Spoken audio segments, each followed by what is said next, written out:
जनाब यहाँ पर हम थोड़ा सा वाइंडर की तरफ जाएंगे प्रोग्राम को, कि प्रोग्राम यहाँ पर खत्म हो जाता है और नहीं ज़ेशान भाई, अभी प्रोग्राम खत्म नहीं हो सकता क्योंकि हमारी तरफ अब आए हैं और चाय पिए बगैर जाएंगे तो पॉसिबल ही नहीं है। ये तो हमें जी। एक्सेप्ट करना पड़ेगा भाभी का। जी, जी। और साथ साथ दूसरी बात ये है कि ये मेरे पाकिस्तान का कल्चर है कि जब हम भाभी कहते हैं और भाभी माँ होती है, उम्र की कैद नहीं होती है, वहाँ पे छोटी भी होती है बड़ी भी होती है, लेकिन जब माँ होती है तो माँ चाय या खाना खाए बगैर नहीं जाते। तो मिलते हैं फिर टेबल पर और आपको भी दिखाते हैं कि हम आज चाय के साथ क्या क्या आज क्या क्या है हमारे जो डॉक्टर अरसलान उनके टेबल पर।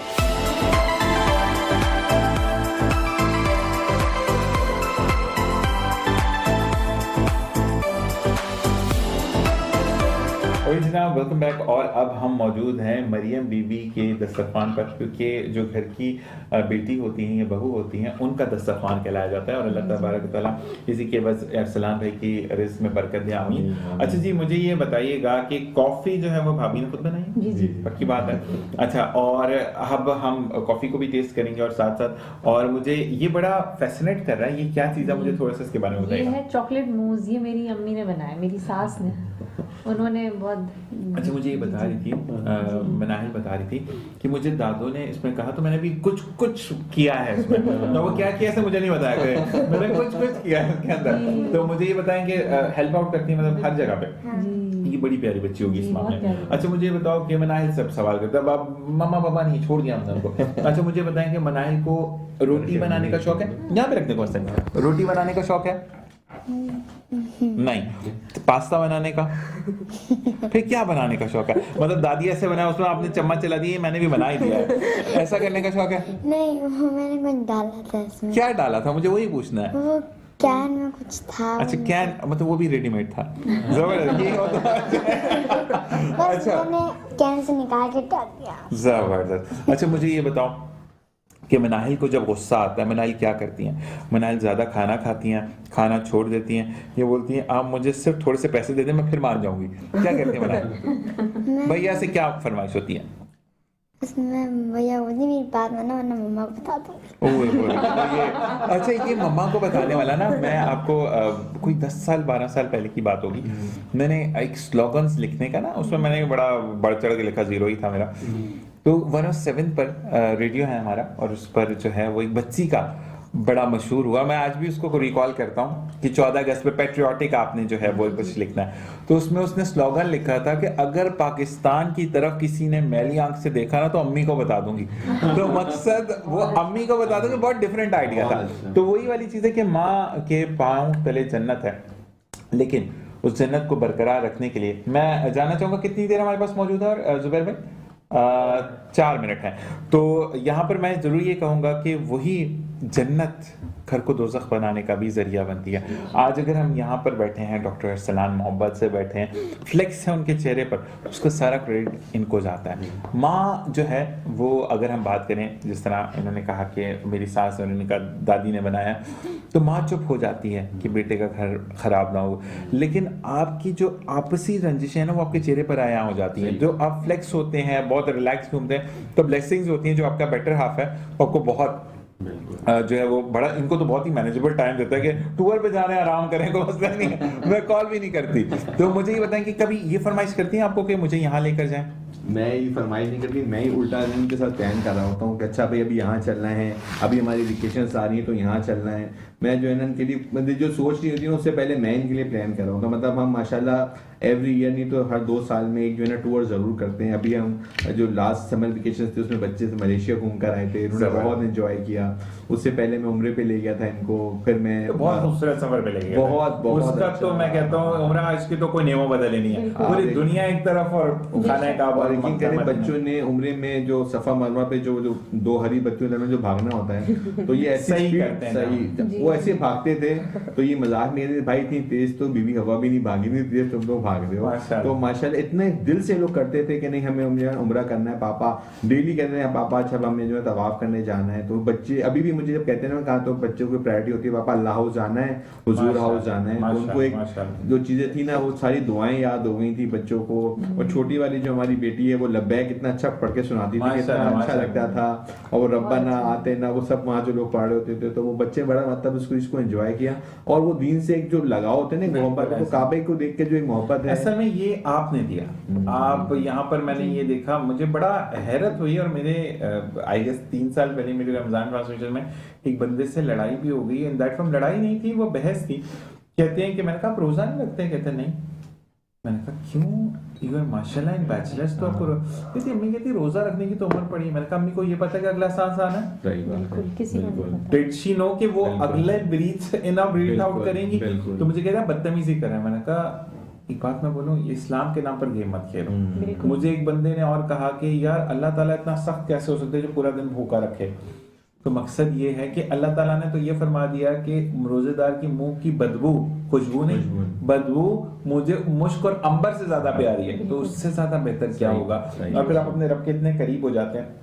बस जाते जाते बहुत बहुत शुक्रिया आप पांचों का, एक मिसिंग है, और आंटी जी का भी जिन्होंने मीठा बनाया, और हम उनसे बराह रास्त तो नहीं मिले, लेकिन हम दुआओं में ये कहते हैं, उनसे जरूर बोलिए कि हमें दुआओं में याद रखिए, क्योंकि हमें दुआओं की बहुत जरूरत है। और इसी के साथ साथ आपसे भी इजाजत चाहेंगे टीम रमीज खान और जुबैर भाई के साथ, कि जहाँ रहें खुश रहें, खुशियाँ बिखेरते रहें, और अगर कुछ अच्छा सीखने को मिले तो जरूर सीखें, क्योंकि दुनिया में तोड़ने वाले बहुत हैं, जोड़ने वाले कम हैं। दुनिया में भटकाने वाले बहुत हैं, सिखाने वाले और सही रास्ता दिखाने वाले बहुत कम है। तो मैं डॉक्टर अरसलान और भाभी जी के लिए कहूँगा कि इस तरीके के दोस्त अगर आपको मिले तो उनकी कदर करें, क्योंकि ऐसे लोग बहुत मुश्किल से मिलते हैं। स्टूडियोज में आपसे मुलाकात होगी, और इसी के साथ यहाँ से इस हिस्से को इख्तिताम करते हैं। अपना और अपने प्यारों का ख्याल रखिएगा। अल्लाह ने के बाद एक बार फिर आप तमाम देखने और सुनने वालों को ज़ीशान अज़हर की जानब से प्यार भरा सलाम। हम घर से यानी डॉक्टर अरसलान के घर से उठकर वापस स्टूडियोज में मौजूद है, और जैसे कि मैंने आपको कहा था, डॉक्टर अरसलान ने जब प्रोग्राम हम रिकॉर्ड कर रहे थे तो उस वक्त बातें बहुत ज़बरदस्त हुई, और आई होप डॉक्टर अरसलान आपको प्रोग्राम अच्छा लगा होगा। और अब स्टूडियोज में हमारे साथ कौन कौन मौजूद है हम आपको बताते चलें।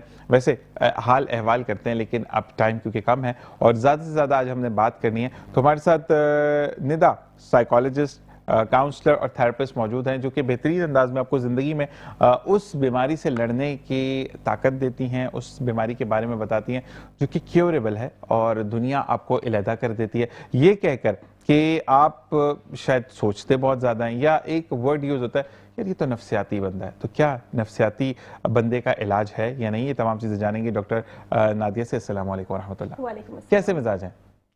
ठीक, अल्हम्दुलिल्लाह। निदा, आपका बहुत बहुत शुक्रिया कि आप एक तो तशरीफ़ लेकर आई, और दूसरा उस बीमारी के बारे में हम बात करेंगे जो कि लोगों ने ना अल्लाह की तरफ से दी गई बीमारियों के ऊपर बड़े फजूल से वर्ड्स को कॉल किया जाता है। तो अब हमारे साथ मौजूद है इकरा आरिफ जो कि नातख्वाह है माशाल्लाह सीनियर, और रमीज़ खान जो कि नातख्वाह हैं, और वक्तन फ़वक्तन हम इनसे नाते भी सुनेंगे। लेकिन आपसे पहला सवाल जो है, ऑटिज़म क्या है और इसके कॉमन सिम्टम्स क्या होते हैं, और पेरेंट्स को किस एज में ये पता चल जाता है कि उनका बच्चा इस बीमारी में मुब्तला है?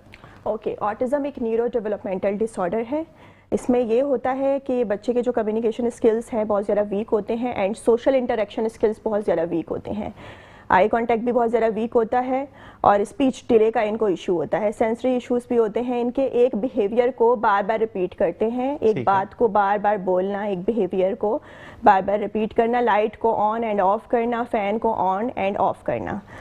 ठीक है। अच्छा, मुझे ये बताएं कि अगर कोई नॉर्मल बंदा वो भी इसी ऑटिज्म का शिकार होगा, कि अगर किसी कुछ लोगों को होता है कि अपनी बात, अगर मैंने बात की कि डॉक्टर निदा आई के बाद खत्म हो गई, बात काट दी, हैं बोलना था, लेकिन फिर मैं दोबारा से शुरू करूंगा, डॉक्टर निदा आई हैं, तो ये भी ऑटिज्म की ही बीमारी कहलाएगी? ये एक वो आपका अपना कहते हैं ना कि तर्ज जिंदगी की आप इस तरीके से बात करते हैं, कि वो भी ऑटिज्म ही होगा कि मैंने उसको दोबारा रिपीट किया बात को पूरी? नहीं, देखिए ये तो नॉर्मली एक चीज़ है, लेकिन ऑटिज्म के जो सिम्टम्स मैं आपको बता रही हूँ, उनका जो रिपीटेटिव बिहेवियर होता है बहुत ज़्यादा होता है।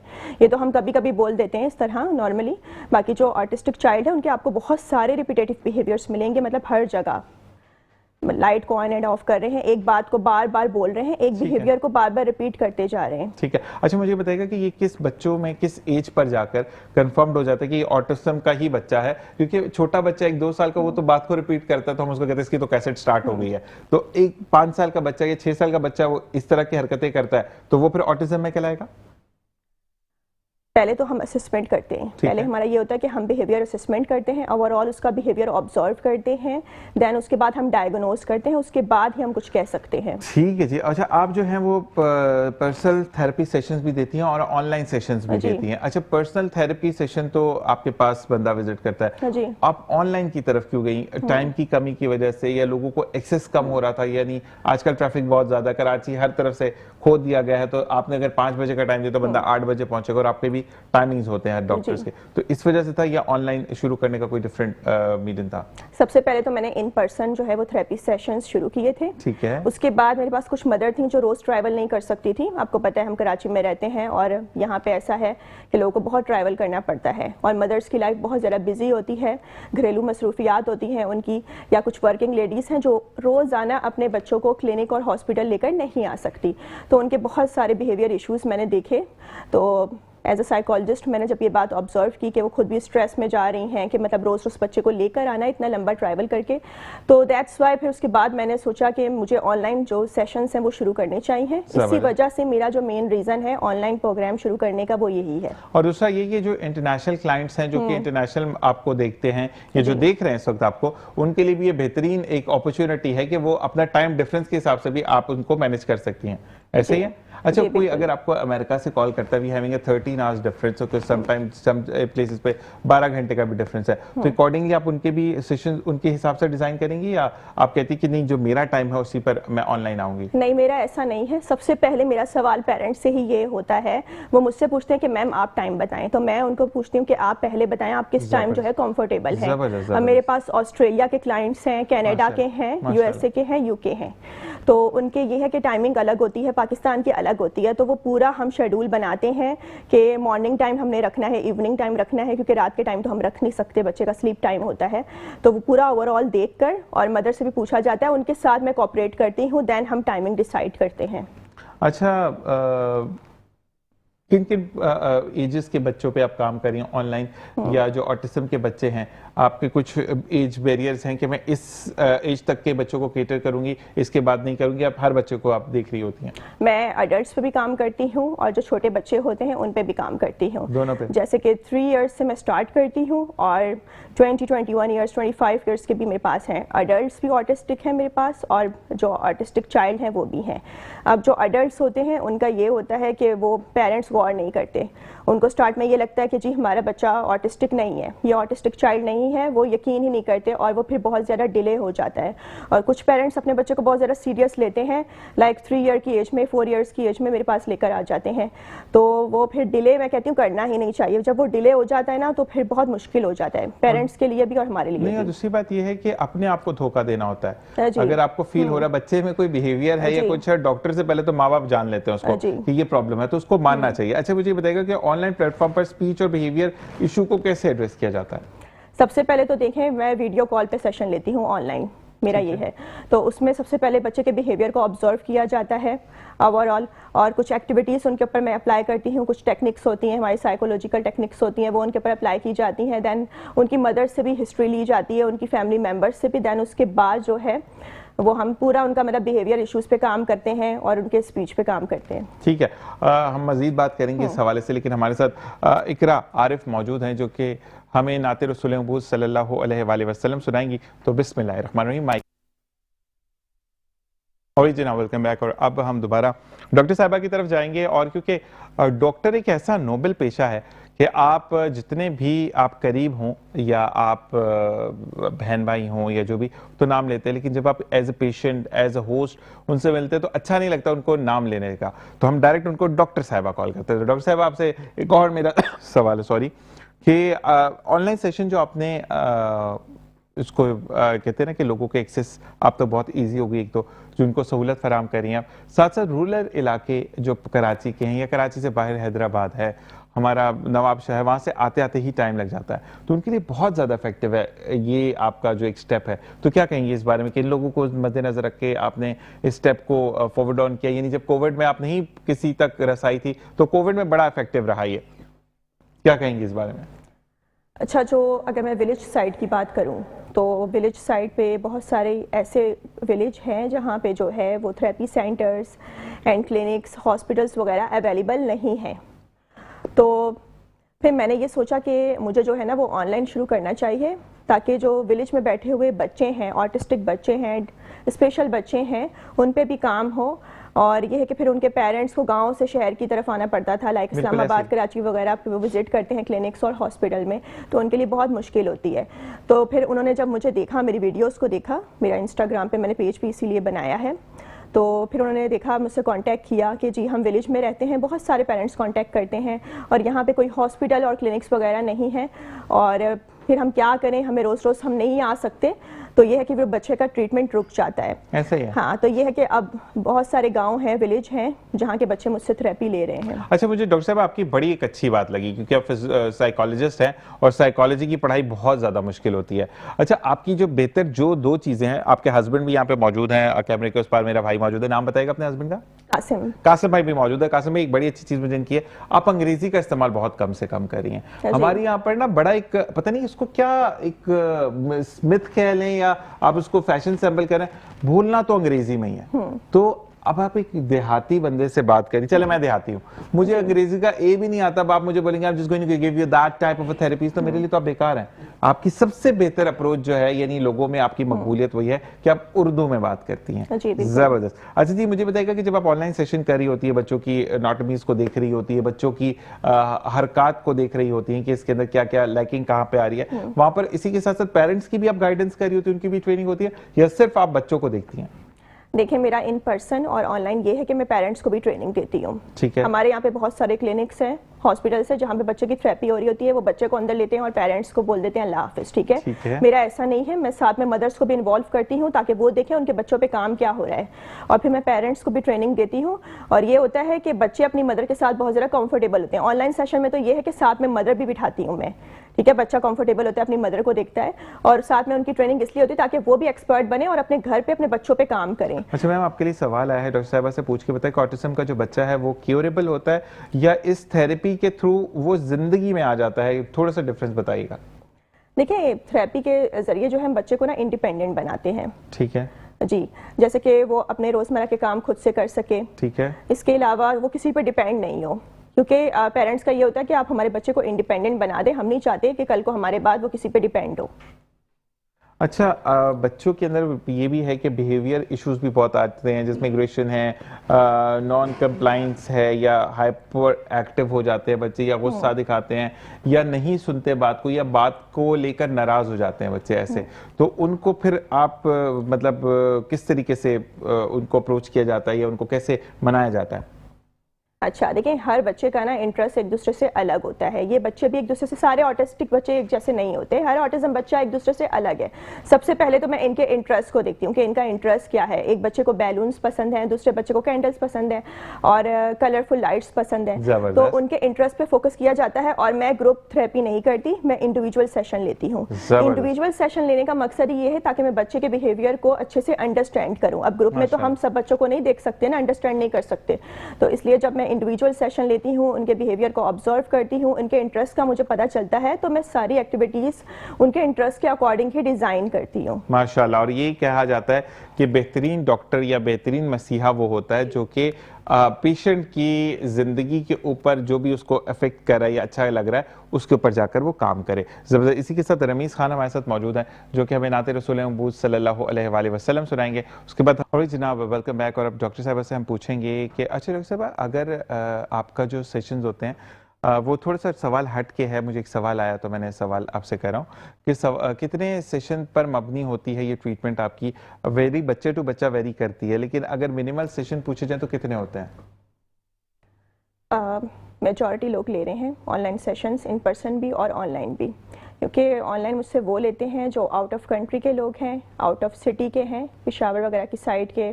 और आउट ऑफ कंट्री के लोगों का ये है कि वो वहाँ बहुत ज़्यादा एक्सपेंसिव होती है थेरेपी, तो वो अफोर्ड नहीं कर सकते, तो इसलिए वो मुझसे लेते हैं ऑनलाइन।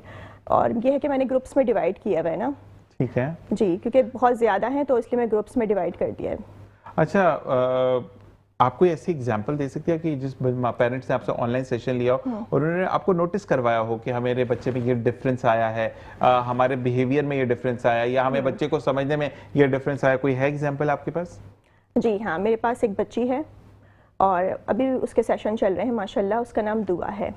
तो उसको ना स्पैरो का बहुत ज़्यादा फेयर है। ठीक है। बच्ची को मतलब जैसे कि वो अगर अपने घर में खेल रही होती है या छत पे खेल रही होती है तो इस तरह स्पैरो आती थी, तो वो बहुत ज़्यादा फेयर था। और ये है कि माशाल्लाह उसके पेरेंट्स एजुकेटेड हैं, कोऑपरेटिव हैं, उन्होंने ये बात ना टाइम पे ऑब्जर्व कर ली कि हाँ बच्ची को फेयर है लेकिन वो हद से ज़्यादा है। होता है बच्चों को लेकिन वो बहुत ही ज़्यादा है, लाइक वो बेड के नीचे छुप जाती है, इस तरह अपने आप को बंद कर लेती है, कमरे में ज़ोर ज़ोर से रोना शुरू कर देना उसने। तो ये है कि फिर उन्होंने मुझसे डिस्कस किया और फिर मैंने बच्ची का बिहेवियर ऑब्जर्व किया। ठीक है। अब ये है कि उस बच्ची को बैलून्स बहुत ज़्यादा पसंद है, बहुत ज़्यादा। तो मैंने उसके फेयर को उसके इंटरेस्ट के साथ कंबाइन कर दिया, सो वो फेयरलेस हो गया। मैंने बैलून्स को एक्टिविटीज़ में इन्वॉल्व किया और उसको बच्ची को बैलून्स के ज़रिए तरह तरह की एक्टिविटीज़ करवाई, साथ में स्पैरो के पिक्चर्स जो होती हैं वो यूज़ की। और फिर हमें इसका जो रिज़ल्ट ये मिला कि interest plus fear is equal to fearless. मतलब जब हम किसी के फेयर को, किसी बच्चे के फेयर को उसके इंटरेस्ट के साथ कंबाइन कर दें और तो वो फेयरलेस हो जाता है। अच्छा, मुझे बताइएगा कि बिहेवियर के किस टाइप के इश्यूज आपके पास ज़्यादा रिपोर्ट होते हैं और आप ट्रीटमेंट फ्रेमवर्क क्या होता है? अच्छा, मेरे पास जो है वो हाइपर एक्टिव बच्चे हैं और जो बच्चे बहुत ज़्यादा एग्रेसिव होते हैं, जिनके सोशल इंटरेक्शन स्किल्स बहुत ज़्यादा वीक होते हैं, कम्युनिकेट नहीं करते हैं वो बच्चे, जैसे कि मैं अगर ऑटिज़म की बात करूं। और इसके अलावा मेरे पास कुछ बच्चे ऐसे हैं जो बहुत ज़्यादा बाइटिंग करते थे, लाइक कपड़ों को बाइट करना, ठीक है, कहीं लेकर जाना तो वहाँ पे इस तरह लोगों को बाइट करना शुरू कर देना। जी, अपने नील्स को बहुत ज़्यादा बाइट करना। तो ये फिर मैंने ना बिहेवियर ऑब्जर्व किया उनका, तो ये इसलिए था, कुछ बच्चों में ये बाइटिंग बिहेवियर इसलिए होता है कि उनकी जो ऑरल सेंसरी नीड्स है ना वो पूरी नहीं हो रही होती हैं, ठीक है, जिसकी वजह से वो बाइटिंग कर रहे होते हैं और वो वहाँ से अपनी ऑरल सेंसरी नीड्स जो है वो पूरी कर रहे होते हैं। ठीक है। सो इसके लिए मैंने जो है वो 2 टूल्स यूज़ करती हूँ, एक च्यूइंग ट्यूब एंड जो है ऑरल सेंसरी ब्रश। अब जब हम ये टूल्स बच्चों पे यूज़ करते हैं तो उनकी जो ऑरल सेंसरी नीड्स हैं वो यहाँ पूरी हो जाती हैं और जो बाइटिंग बिहेवियर है वो डिक्रीज हो जाता है। ज़बरदस्त। अच्छा, मुझे बताइएगा कि स्पीच डिले और स्पीच डिसऑर्डर के जो बच्चे होते हैं, कॉमनली आते हैं आपके पास, उनकी ऑनलाइन इंटरवेंशन का प्रोसेस क्या होता है? मतलब किस तरीके से आप उनको केटर करती हैं, क्योंकि स्पीच डिले है या थेरेपी, स्पीच डिसऑर्डर बहुत ज़्यादा है, तो इस तरीके से ज़रा बताइएगा मुझे। अच्छा, मेरे पास जो स्पीच डिले के बच्चे हैं उसमें ज़्यादातर जो मेरे पास केसेस है वो है एप्रेक्सिया के। एप्रेक्सिया एक स्पीच डिसऑर्डर है, उसमें ये होता है कि बच्चे को सब मालूम होता है, उसकी अंडरस्टैंडिंग होती है, उसके कॉन्सेप्ट्स क्लियर होते हैं, बट ये है कि वो माउथ और मसल्स की आपस में कोऑर्डिनेशन नहीं होती, जिसकी वजह से बच्चा बोल नहीं पा रहा होता। जैसे बच्चे को पता है ये रेड कलर है, ये येलो है, ये ग्रीन है, बट अंडरस्टैंडिंग है, उसको पता है, लेकिन वो बोलने में उसकी मुश्किल होती है, वो माउथ मसल्स की कोऑर्डिनेशन नहीं होती। सो इसके लिए उनके ऊपर मैं डिफरेंट किस्म के टूल्स यूज़ करती हूँ, एक्सरसाइजेस करवाई जाती हैं, माउथ एक्सरसाइजेस करवाती हूँ मैं इन बच्चों को, जिन बच्चों को एप्रेक्सिया का इशू होता है, लाइक टंग टिप एक्सरसाइज हो गई, ब्लोइंग एक्सरसाइज हो गई, स्पायरोमीटर से एक्सरसाइजेस करवाई जाती हैं। और इसके अलावा और भी बहुत सारे जो टूल्स हैं उनके ज़रिए इनको माउथ की एक्सरसाइजेस करवाई जाती हैं, तो वो बच्चा क्योरेबल हो जाता है। जी जी। अच्छा, एक चीज़ और ये पूछी गई है कि एक खातून ने मैसेज किया कि मैम से मुझे पूछ के बताएगा, आपने कहा कि एडल्ट्स के ऊपर भी आप काम करती हैं, तो मुझे ये बताइएगा कि मुझे बहुत ज़्यादा गुस्सा आता है और मैं अपनी अज़दवाजी ज़िंदगी यानी मैरिड लाइफ को कहीं तबाह ना कर बैठूँ, तो उसके लिए भी आप सेशंस देती हैं? जी हाँ, बिल्कुल। मैं अडल्ट्स की भी काउंसलिंग करती हूँ। जैसे कि कुछ औरतें होती हैं घरेलू मसरूफियात की वजह से वो बच्चों पे गुस्सा निकाल देती हैं, ठीक है, या हस्बैंड पे निकाल देती हैं, तो यह है उनके लिए भी काउंसलिंग सेशंस जो हैं वो अवेलेबल हैं और बहुत सारी लेडीज़ जो है वो ले भी रही हैं। अच्छा, मुझे एक और खातून ने बोला है, मेरा नाम अजरा है और मैं कराची, नॉर्थ कराची में रहती हूँ। मुझे ये बताइएगा कि मुझे पिछले 7 साल से औलाद नहीं है और लोगों के ताने ऐसे हैं कि अब मैं चिड़चिड़ापन आ गया, हालांकि मेरे मियाँ का कोई कसूर नहीं है और ये अल्लाह की तरफ से हमारी रिपोर्ट्स भी बिल्कुल क्लियर है, लेकिन लोगों के तानों ने अब मुझे इस कदर वहशी बना दिया है कि मैं हर बात पे काटने को दौड़ती हूँ, ये मैं खुद मानती हूँ। इसका भी सेशन आप देती हैं? देखिए, ये ओवर थिंकिंग से होता है। जो मेरे पास ऐसी क्लाइंट्स हैं, ठीक है, ऐसी औरतें हैं, उनका ये होता है कि वो बहुत ज़्यादा नेगेटिव थिंकिंग कर रही होती हैं, ओवर थिंकिंग कर रही होती हैं, और उसकी वजह ये होती है कि वो बहुत ज़्यादा नेगेटिव लोगों में बैठती हैं, ठीक है। हमारी सोसाइटी में अगर नेगेटिव लोग हैं तो पॉजिटिव भी लोग हैं, बिल्कुल। तो आप पॉजिटिव लोगों के साथ ज़्यादा टाइम स्पेंड करें और जो नेगेटिव लोग हैं उनको अवॉइड करें और उनसे डिस्टेंस पे रहें, क्योंकि जब हम नेगेटिव लोगों में उठना बैठना करते हैं तो हमारे अंदर नेगेटिव थिंकिंग वहीं से आती है, और फिर जब ओवर थिंकिंग हम करते हैं, जब इंसान ओवर थिंकिंग कर लेता है तो वो डिप्रेशन और फिर मेजर डिप्रेशन की तरफ बढ़ जाता है और सुसाइडल थॉट्स उसको आना शुरू हो जाती हैं। ऐसे ये, लेकिन मसला ये कि अब आपकी सास और नंदे अगर आपको ताने दें कि आपने तो खुशखबरी ही नहीं दी, तो ये तो फिर ज्यादा प्रॉब्लम, किससे तो अवॉइड नहीं कर सकते ना आप। तो ऐसे लोगों के लिए फिर आप कुछ ऐसे फ्लेक्स थेरेपी है आपके पास कि वो वहीं पर मौजूद है, वो एक कान से सुन रहा है दूसरे कान से निकाल दें? देखिए, इसके लिए मैं कॉग्निटिव बिहेवियर थेरेपी यूज़ करती हूँ। उसमें ये होता है कि इंसान की जहन में जितनी भी नेगेटिव थिंकिंग है उसको पॉजिटिव थिंकिंग में कन्वर्ट कर दिया जाता है, जिसकी वजह से जब नेगेटिव थिंकिंग कम होती है तो जो ओवर थिंकिंग है वो भी डिक्रीज हो जाती है आहिस्ता आहिस्ता, और एंग्जाइटी कम हो जाती है, इंसान की self esteem and self confidence जो होता है वो इंक्रीज हो जाता है। बिल्कुल, इसी के साथ अदनान सुल्तानी ने हमें ज्वाइन किया है। हम नाते रसूल मकबूल सल्लल्लाहु अलैहि वसल्लम सुनेंगे। बिस्मिल्लाहिर्रहमानिर्रहीम। दर पे बुला लिया, और जब दर पे नबी बुलाते हैं तो यकीन करें कि ज़िंदगी का आप पूरी दुनिया घूमें और एक तरफ मक्का और मदीने की सैर को रखें, तो दुनिया का बेहतरीन सफ़र अल्लाह तबारक व तआला हम सबको नसीब करे। जो यहाँ पर मौजूद है, जो देख रहे हैं, जो नहीं भी देख रहे, अल्लाह ताला तमाम को उम्र हज की सादत नसीब फरमाए। आमीन सुम आमीन। इसी के साथ साथ प्रोग्राम के एंड में मैं आपसे जानना चाहूँगा कि ऑटिज्म का जो बच्चा है, या स्पीच का प्रॉब्लम है, या एग्रेशन का प्रॉब्लम है, या वो बच्चा जो कि फजूल सेल्फ ऑब्सेशंस करते रहते हैं, इवन दो एडल्ट्स भी करते हैं, तो उनके लिए आपका क्या मैसेज होगा?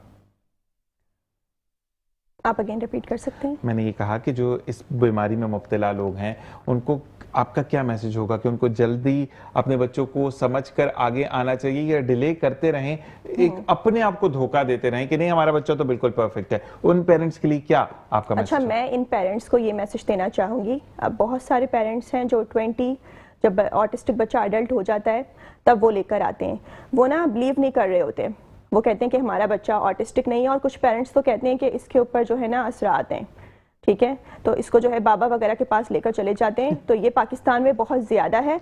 तो मैं यही कहना चाहूँगी कि ऐसा कुछ भी नहीं होता। प्लीज़ ऐसी बातों पे यकीन नहीं करें और अपने बच्चे की थेरेपी जल्दी स्टार्ट करवाएं। अगर मैं फिजिकल हेल्थ की बात करूं, हम टाइम पे मेडिसिन लेंगे तो हम टाइम पे ठीक होंगे। अगर हम टाइम पे मेडिसिन नहीं लेंगे या हम इलाज नहीं करवाएंगे तो हमारी बीमारी बढ़ती चली जाएगी। उसी तरह अगर आप एक ऑटिस्टिक चाइल्ड की टाइम पे थेरेपी स्टार्ट करवाएंगे तभी तो वो ठीक हो पाएगा, तभी तो वो इंडिपेंडेंट हो पाएगा। और 20 की एज में बच्चे को किसी पे जो है वो डिपेंड नहीं होना चाहिए, इंडिपेंडेंट होना चाहिए। तो आपको डिले नहीं करना है, और प्लीज़ अपने बच्चे को जैसे ही आप उसमें ये साइन देखें, आई कॉन्टैक्ट नहीं कर रहा, कम्युनिकेशन स्किल्स वीक हैं, सोशल इंटरेक्शन स्किल्स वीक हैं, तो जब आप ये सिम्टम्स अपने बच्चे के अंदर देखें, अर्ली सिम्टम्स, सो प्लीज़ किसी थेरेपिस्ट से कॉन्टैक्ट करें। बिल्कुल, डॉक्टर निदा से कॉन्टैक्ट करें जो कि आपके बेहतरीन गाइड करेंगे। बहुत शुक्रिया डॉक्टर साहब आपका कि आप तशरीफ लाई। आपके बेटर हाफ का बहुत बहुत शुक्रिया कि जो वहाँ पर मौजूद है। और हम इकरा से गुजारिश करेंगे कि आखिर में हमें कलाम सुनाए जिस पर प्रोग्राम का वाइंड अप होगा। इसी के साथ entire team of metro news को अपनी दुआ में याद रखिएगा, हमें दुआओं की बहुत ज़्यादा ज़रूरत है। इंशाल्लाह ज़िंदगी बखैर, आपसे कल मुलाकात होगी। अपना और अपने प्यारों का ख्याल रखिएगा। आज के सेशन में या रिकॉर्डेड सेशन में आपको कोई बात बुरी लगी हो तो तहे दिल से माज़रत ख्वाहें। पाकिस्तान जिंदाबाद, पाक आर्मी पाइंदाबाद, इस दुआ के साथ कि कल दोबारा ज़रूर मुलाकात होगी। आपसे इजाज़त चाहेंगे। अल्लाह नेगेबान।